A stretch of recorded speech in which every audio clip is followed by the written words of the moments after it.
बच्चों अब हम करेंगे मेंटल मैथ्स का अगला प्रश्न। और यहाँ पर मैं हूँ हरी सर और आप देख रहे हैं मेरा YouTube channel maths with Hari sir. तो अगला प्रश्न क्या कहता है, आइए देख लेते हैं। प्रश्न नंबर हम 37 करने वाले हैं। लिखा है ABCD एक समांतर चतुर्भुज में y घटा x का मान ज्ञात करना है। ठीक है, इसका मान बताना है। साथ ही प्रश्न नंबर 38 यानी 38 भी करेंगे। ABCD एक समलंब है, CP और BP कोण C और B के समद्विभाजक करते हैं। यहाँ पर ये ठीक है, समद्विभाजक है B और C के, तो A और D का मान बताना है। ठीक है, आइए करना शुरू करते हैं।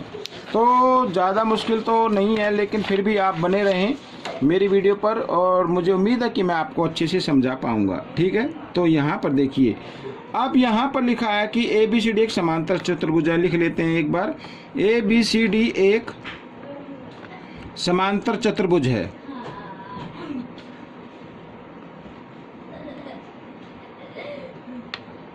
ठीक है, समांतर चतुर्भुज है, तो इसका मतलब यहाँ पर देखिए AB समांतर होगी CD के। ठीक है, लिख लेता हूँ, AB समांतर CD और यहाँ पर ये एक तिर्यक रेखा हो गई। ठीक है, और AC एक तिर्यक रेखा है। ठीक है, ये एक तिर्यक रेखा हो गई, तो ये कोण बराबर होगा इस कोण के। ठीक है, इसका नाम है BAC। कोण BAC बराबर होगा, इसका नाम रखेंगे हम ACD या DCA। ठीक है, इस ऐसे कोण को बोलते हैं एकांतर कोण, एकांतर कोण। ठीक है, तो यहाँ पर BAC है 40 डिग्री का, तो इसका मतलब DCA आ गया 40 डिग्री का। यहाँ पर हम 40 डिग्री ले लेते हैं। ठीक है, समझ में आ गया यहाँ पर। अब बच्चों आप देखो, यहाँ पर एक त्रिभुज है DOC। ठीक है, अब देखो त्रिभुज DOC में, त्रिभुज DOC में यहाँ पर ये देखो, जिसके ऊपर मैं पेन चलाता हूँ, DOC ये एक त्रिभुज हो गई। और ये क्या हो गया कि बाह्य कोण हो गया। ठीक है, इस तरीके से ये क्या है, त्रिभुज है, और ये क्या बन रहा है, इधर बाह्य कोण बन रहा है। ठीक है, इस तरीके से बाह्य कोण हो गया। तो यहाँ पर मैं लिखता हूँ कि y ये बाह्य कोण है, y बराबर होगा x जमा 40 के। ठीक है, y बराबर होगा x जमा 40 के। क्यों बराबर होगा? क्योंकि बाह्य कोण अपने अंतर्भिमुख कोणों के बराबर होता है। आइए मैं यहाँ पर लिख लेता हूँ, चित्र भी देखते रहिए। बाह्य कोण अपने अंत अभिमुख कोणों के योग के बराबर होता है। ठीक है, ये मैंने लिख दिया। तो यहाँ पर बच्चों हम क्या करते हैं, y इस x को ना इधर ले आओ, इधर आकर ये घटा का हो जाएगा और बराबर 40। यही हमें ज्ञात करना था, हो गया। ठीक है, अब हम करते हैं प्रश्न नंबर 38। यहाँ पर देखिए, यहाँ पर लिखे हैं CP व BP कोण C और कोण B के समद्विभाजक है।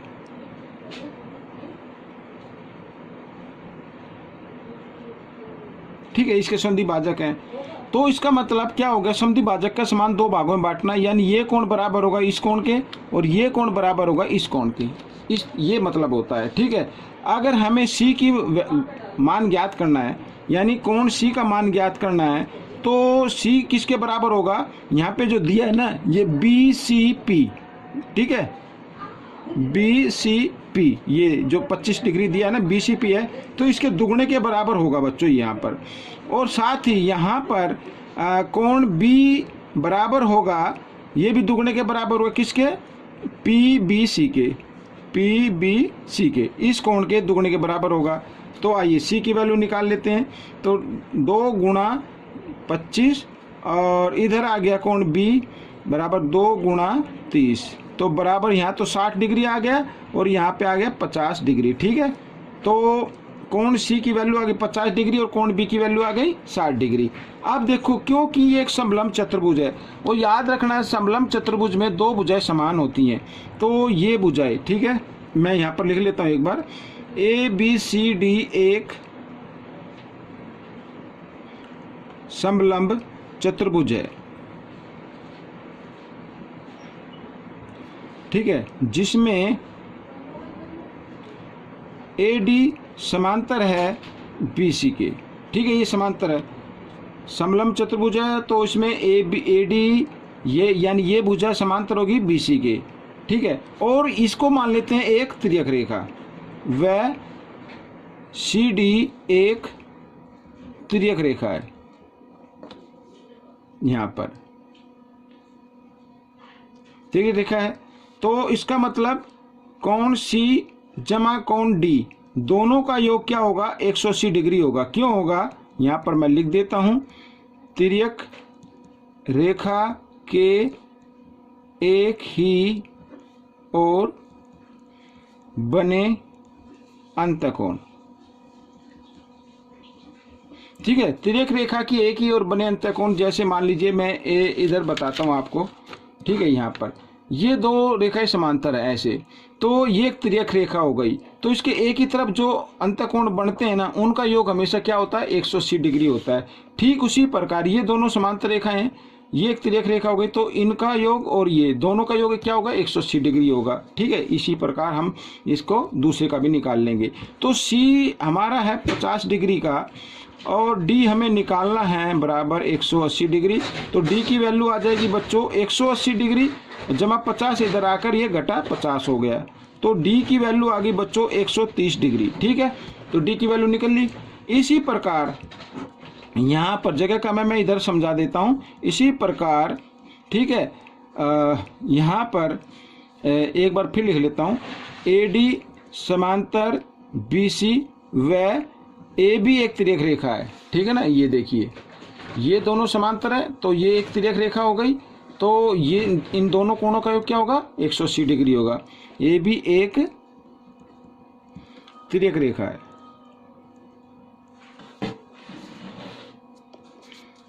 ये ठीक है, तो यहाँ पर कोण A जमा कोण B बराबर 180 डिग्री, और इसमें भी लिख देते हैं तिर्यक रेखा की एक ही ओर बने अंतःकोण,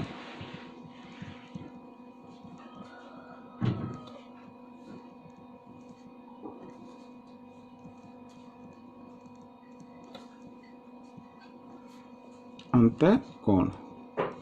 तो A का मान हमें निकालना है और B है हमारा बच्चों यहाँ पर 60 डिग्री का, ये आप देख सकते हैं, तो 180 डिग्री, और कोण A की वैल्यू आ गई बच्चों 180, 60 इधर आकर घटा का हो जाएगा, तो ये आ जाएगा 120 डिग्री, ठीक है बच्चों। तो A 120 का है, D 130 का है। तो बच्चों ये प्रश्न हल हो गया है, आपको कैसा लगा मुझे ज़रूर बताना। मिलते हैं अगली वीडियो में, तब तक आप प्रैक्टिस करते रहें।